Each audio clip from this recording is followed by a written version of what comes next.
Chad Daybell has the blood of 3 people on his hands and is awaiting trial in April of 2024. His victims, his first wife and mother of his children, 49-year-old Tammy Daybell, and the children of his second wife, 16-year-old Tylee Ryan and 7-year-old Lori Vallow.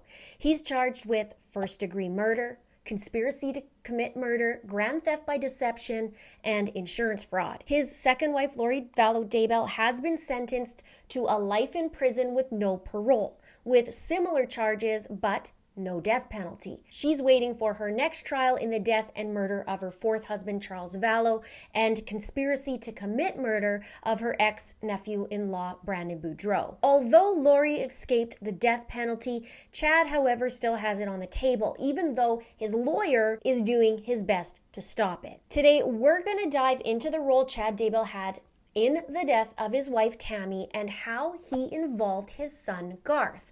We're also going to take a little look at where Lori was at the time of Tammy's death and her pattern, as well as the whereabouts of her sidekick and killer brother, Alex Cox.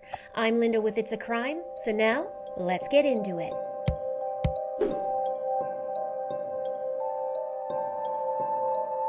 Tammy Daybell died on October 19, 2019. She died in her own home, and it was later determined it was by asphyxiation. The cause of death, though, changed from pulmonary edema to later deeming it as asphyxiation after she was exhumed 2 months after her death and after a suspicious web of murders, attempted murder, and missing children that surrounded her case. Now, in the past, we looked through the lens of Lori for the longest time, but now that she has her butt landed in prison serving time for Tammy and the children, it's good old Chad's turn to have his spotlight moment. The night Tammy died was filled with lies. Lies about Chad being faithful to Tammy, lies to Chad's children, and lies to outer family and the public. And from the sounds of it, lies to the 911 operator, which is really no surprise at this point. Tammy was posed the day she died. Chad employed the help, though, of his son Garth, from the looks of it, to be his unknowingly witness and helper of sorts, something a child should never have to ever witness or ever do. But this is Chad we're talking about, and anything seems to go as long as he gets, his eye on the prize, Lori, and the money.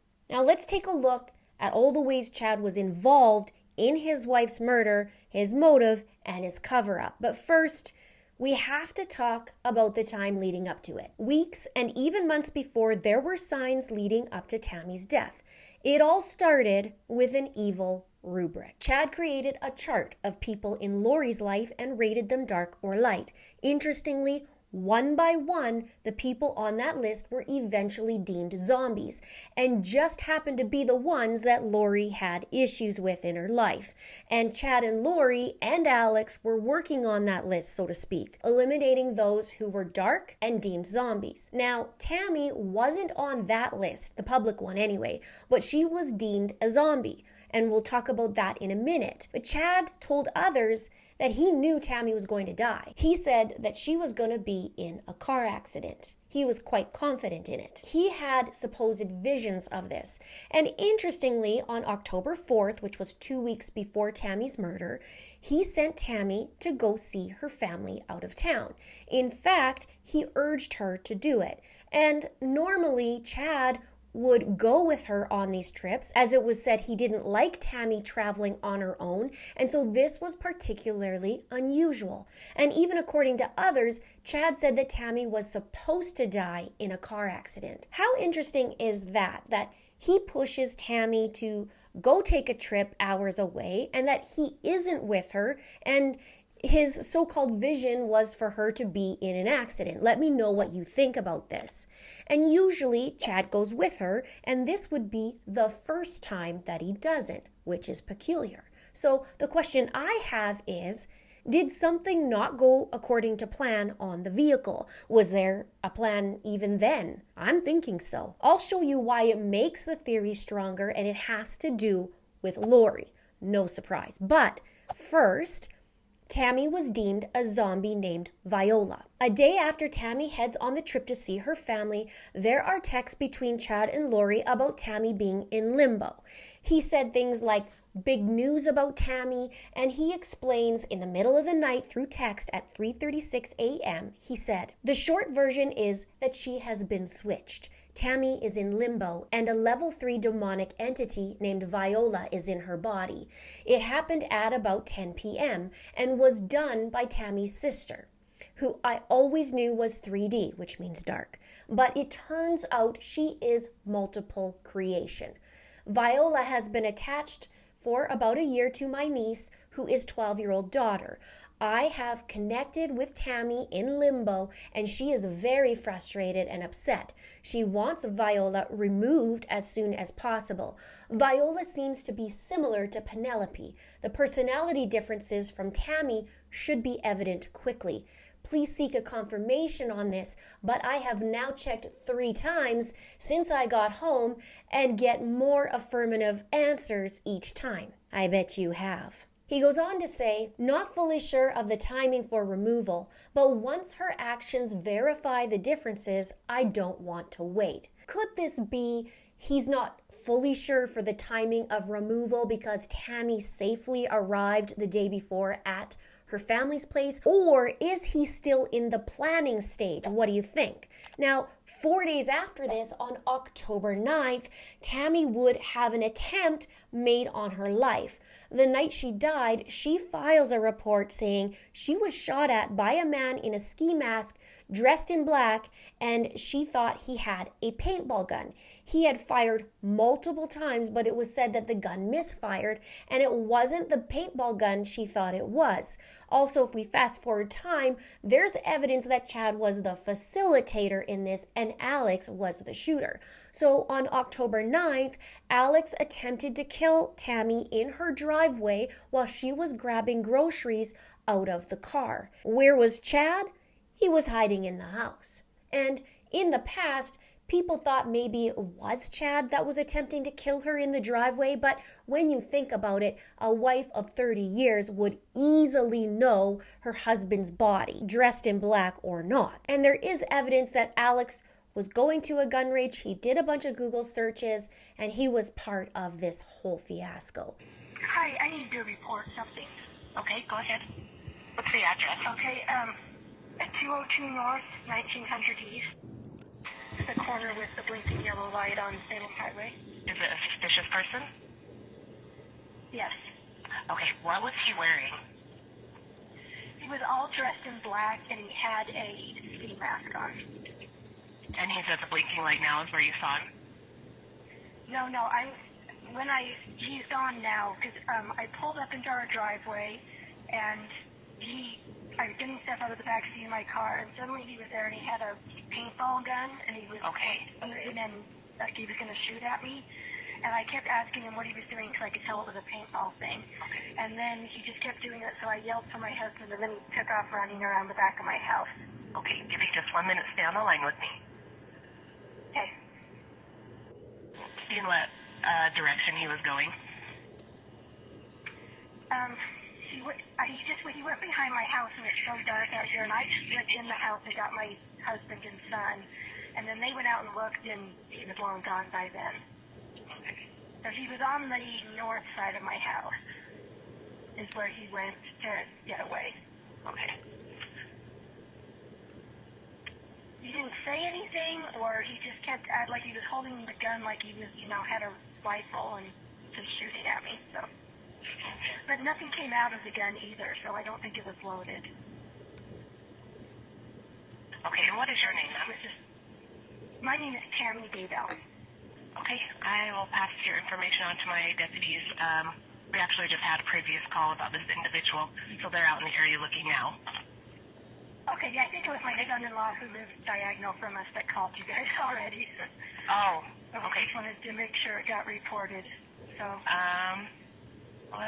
And what's your son-in-law's name? Joseph Murray. Okay, yep, it was him. Okay. So, all right, I have a deputy that will be out at your home here shortly. Okay, thank you. Yep. And at this point in time, Chad would be sneaking around with Lori for months. In fact, just a week before this, we see Chad giving some love taps on Lori's butt while visiting her storage facility, and he was caught on cam. And not only was Chad sneaking around with Lori, but Chad was sneaking around with Lori at BYU in Rexburg. And of course, he told Tammy that he was working, if you can call it that. He said he was going to write since he was a self-proclaimed writer. But just even based on his writing to Lori through text messages is like a teenager was writing. I think it's even safe to say a tween. In one of Chad's texts to Tammy, the day that Tylee was killed, he sent a text to her, which we know as the raccoon text, which I've mentioned in several videos, but is just after that verbiage I want to talk about. Chad tells Tammy he's going to write for a while at BYU, with a love you included. And Tammy doesn't respond with a love you back. She says, good for you. A minute later, he says he's back from BYU. And according to Tammy's friends, Tammy was a little off in leading up to her death. And a while back, Lori's fourth husband, Charles Vallow, who was also murdered, knew about the affair and threatened he would tell Tammy. So who knows just how much she knew at this point. Around this time, wedding rings were purchased. And you know how I said that I wondered if there was a plan or something, failing on the vehicle? Here's what strengthens it. Tammy's trip was on October 4th, and Lori purchased wedding rings and wedding attire on Charles Vallow's credit card 2 days before Tammy's trip. Coincidence? I think not. Wedding dress searches were also made that day by Lori for anticipation of what? Right? Chad's still married to Tammy, so why is she ordering? The question also is, where is Lori in all of this? But we'll get to that in a minute. Now, Tammy's insurance was increased, and with Tammy there, and Chad and Tammy both signed. It was not long before Tammy's death. Actually, it was the same day that Tylee went missing and that raccoon text. And, of course, Tylee was murdered on September 8th. Now, Tammy's insurance was increased to the maximum amount. Then when Tammy died, Chad was pretty eager because he was right there 2 days later to try and collect. He was told he needed a death certificate, however, and Chad said, he had already ordered 8 of them, which is also odd. But I believe there were 2 policies involved, and Chad collected a total of $430,000.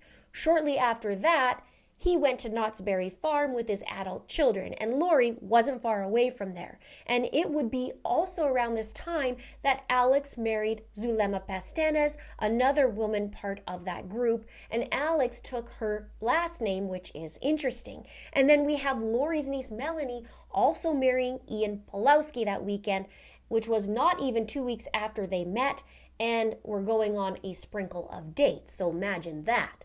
And Chad also sent $8,000 to each of his children. Chad has 5 kids, so about $40,000. Now, the night of Tammy's death on October 19th, Chad said that Tammy had a bad cough. He said she just died peacefully in her sleep. She went to bed with a bad cough and just didn't wake up. And according to an investigator, he said that Chad didn't seem all that curious about how she died. Not only that, but Chad talked about this and Tammy's death in a little online post he made. More on that in a minute, but her death initially was believed to be natural and there wasn't an autopsy done, and Chad didn't want one. But not long ago, I did a video, talked about Tammy was actually posed the night she died, and there were signs that Tammy was also restrained.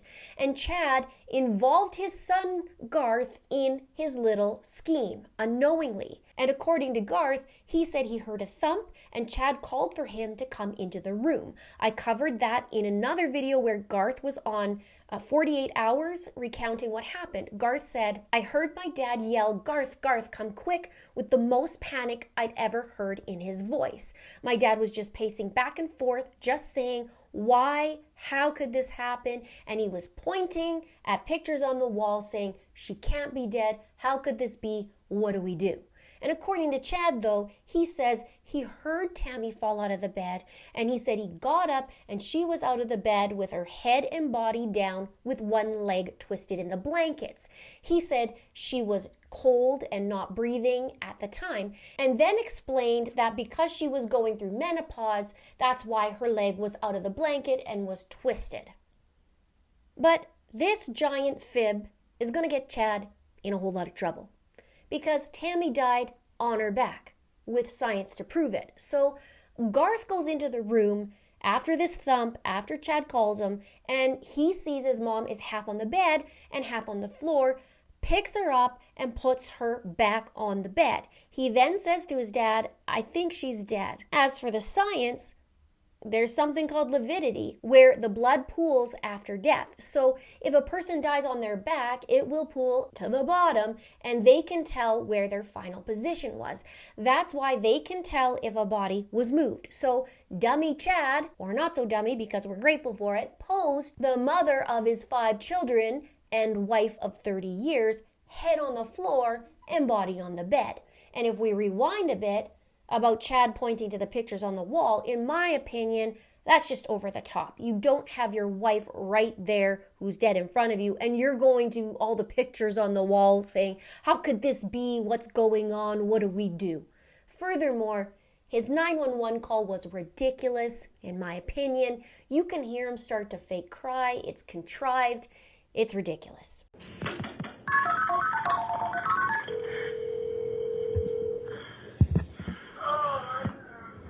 911, where's your emergency? We're at 202 North, 1900 East.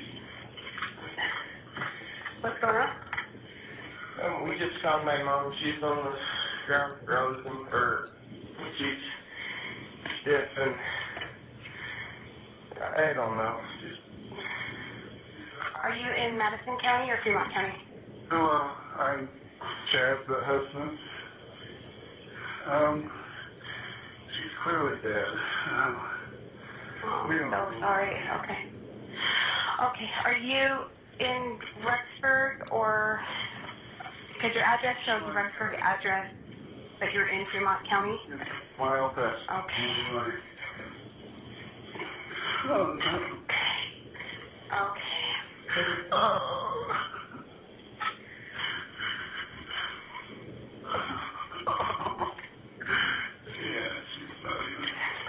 Frozen.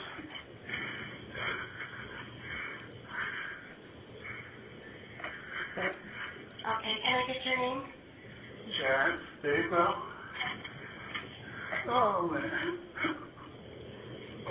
Okay, Chad, I'm going to get somebody up to you right now, okay? In the corner where the blinking yellow light is, the red house. Yes, sir. Red house on the corner. Yes. Blinking yellow light. Right. Okay. We'll get somebody up to you, okay? I'm so sorry. Okay. If you need anything else, to call me back, okay? Okay. Okay, bye-bye.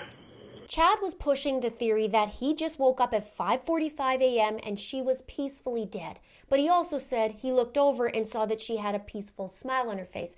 So tell me this, how did he look over to Tammy when her head was on the floor? It was estimated that Tammy died in the middle of the night. And I have a theory about that I'd love to do in another episode, which connects to the others. So if you would like to see that, hit the like button. Let me know if you'd love to see a video on my theory. After Tammy's death, Chad, not surprisingly, acted odd at her funeral and had the funeral very, very quickly. Tammy died on a Saturday, the 19th. By Monday, Chad had a viewing for Tammy in Springville, Utah, where they used to live and where Chad was a gravedigger by trade. By Tuesday, the 22nd, which was 2 days later, was the funeral. And the day after that, a memorial service was held for Tammy in Rexburg. Now, 17 days after Tammy's death, by November 5th, Lori and Chad got married on a beach in Hawaii. Chad tells his kids that he met Lori on a business trip and that she's a widow with no minor children, which wasn't true because at the time, Lori's children were missing. We know now that they were dead, but technically shouldn't have been with no minor children, right? From friends' accounts, though they said it was weird at the funeral. One friend said it was really weird because the casket wasn't even there. It all came together so quick and felt rushed. There weren't a lot of people at the service. Tammy and Chad's children were there, and Chad also spoke at the funeral. There was a closing song called Families Can Be Together Forever and a poem called Your Mother Is Always With You, which was printed in the program. Then Chad felt compelled to write on a forum and wrote an essay. And Chad seemed to be using his so-called writing skills, if you can call it that. And just hours after Tammy's death, it was said he was posting on a forum and responding to people about her death all day. 9 days after Tammy's death, Chad published an essay titled Moving into the Second Half of My Life in the LDS-Avow website. And let me tell you, it wasn't very husband-like in my opinion, but no surprise. But I especially like this part, and of course I'm being very sarcastic, but here's an excerpt of what he said. She had a brilliant mind, especially when it came to computers. She wore so many hats in our company, from being chief financial officer to operating our websites to designing book covers. I'm still sorting out how I'm going to cope with this tremendous loss. But thankfully, I have a son whose mind works like Tammy's and will be able to muddle through these tasks, although not as efficiently as she did. So basically what he's saying is he's going through such a tremendous loss, but thankfully his son's mind works like Tammy's, so it'll be good for his business. And this very statement says a lot, doesn't it? It's a tremendous loss to him that he doesn't have a minion to do this for him anymore. But you know what? Thankfully, his son can take over. Chad also talked publicly about what he's saying that happened that night that Tammy was murdered, really securing in his mind his position of what happened. He said, "My dear wife Tammy passed away in her sleep early Saturday, October 19th. When I awoke at around 6 a.m., so see how he's adding those extra details of time. I see this a lot actually in other cases. He goes on to say, it was clear she had been gone for several hours. It came as a shock. I couldn't believe I hadn't been awakened somehow, but all indications are that her spirit simply slipped away during the night. Her face looked serene, with her eyes closed and a slight smile. Really, Chad? I thought she had a bad cough. It was devastating to discover her that way, but I'm so grateful that her death was peaceful. Notable, it was not peaceful. And this reminds me of my recent video on another case where a medical Mayo doctor poisoned his wife and then took it to the obituary to really secure a false narrative. Check that out below or at the end of this video. So 2 months after Tammy's murder, the authorities exhumed Tammy's body and found that she had been asphyxiated. Not only that, but there was evidence of being restrained and she had bruises. 10 in total. Tammy had 6 on the front of her body and 4 on the back. On her left side, bruises were found on her bicep and collarbone, and on her right, 3 bruises on her upper arm and 1 on her forearm. Peaceful, hey Chad? In her toxicology, they checked hundreds of poisons, agents, pesticides, and nothing turned up. The only thing did was her regular medication. And Tammy was said to have pink froth coming from her mouth when she died. And in Lori's trial, the doctor talked about that being pulmonary edema, which comes from the lungs. It can be from underlying causes like overdose, drowning, or asphyxia. I talked to my ex-husband about this a while back, as he's a paramedic, and he sees this as well. And interestingly, a day after Tammy was exhumed, Lori's brother Alex Cox died. Chad also said that Tammy had heart issues, yet said she didn't like to go to doctors. So riddle me this, how did he know she had heart issues? Because no one else seemed to know about that, and my guess is neither did Tammy. So now the question also is, where was Lori in all this? Well, she was in Hawaii. Lori conveniently makes trips surrounding Tammy's attempt on her life, and especially the night of Tammy's death. I did a flight video on all Lori's vacations and connecting those dots. I'll have that also in the description. And guess who else was with Lori on those vacations? Her mini-me, Melanie Pulowski. Like she doesn't know what was going on my arse. And Where was Alex Cox? He was waiting at the church parking lot 2.5 miles from Chad's house the night Tammy was murdered. So was he in that house that night? Did he help restrain Tammy? He wouldn't need to be hanging around the area if he didn't, would he? What do you think? How does Chad's kids feel about all this? A while back, Tammy and Chad's children were on the TV special 48 Hours, and they talked about their mother being exhumed, the asphyxiation result, and that they believe that Chad was framed. I can't say now what their thoughts are at this time, but back then, when they were interviewed, they were quite confident he was framed. One of the kids, Mark Daybell, said, asphyxiation doesn't necessarily mean smothered. According to my understanding, it just means the breath was interrupted. And in the end, she wasn't able to breathe. And according to that, there's more facts we need. We don't just say, oh well, bye Chad. No, there's still love, there's still connection. And one of the daughters, Emma, who's quite vocal throughout the episode, and we've also seen her previously sticking her tongue out at the media, she said that Chad made a social wrongdoing by marrying Lori so early, and that doesn't mean that he's a murderer. And if it wasn't for Lori, she says this would never happen. But Chad's final nail in his own coffin in this case, there were text messages between Alex and Chad on October 23rd, just days after Tammy's murder. Chad said to Alex, "Well done. Thy soul is cleansed. All is well. You will be a powerful servant.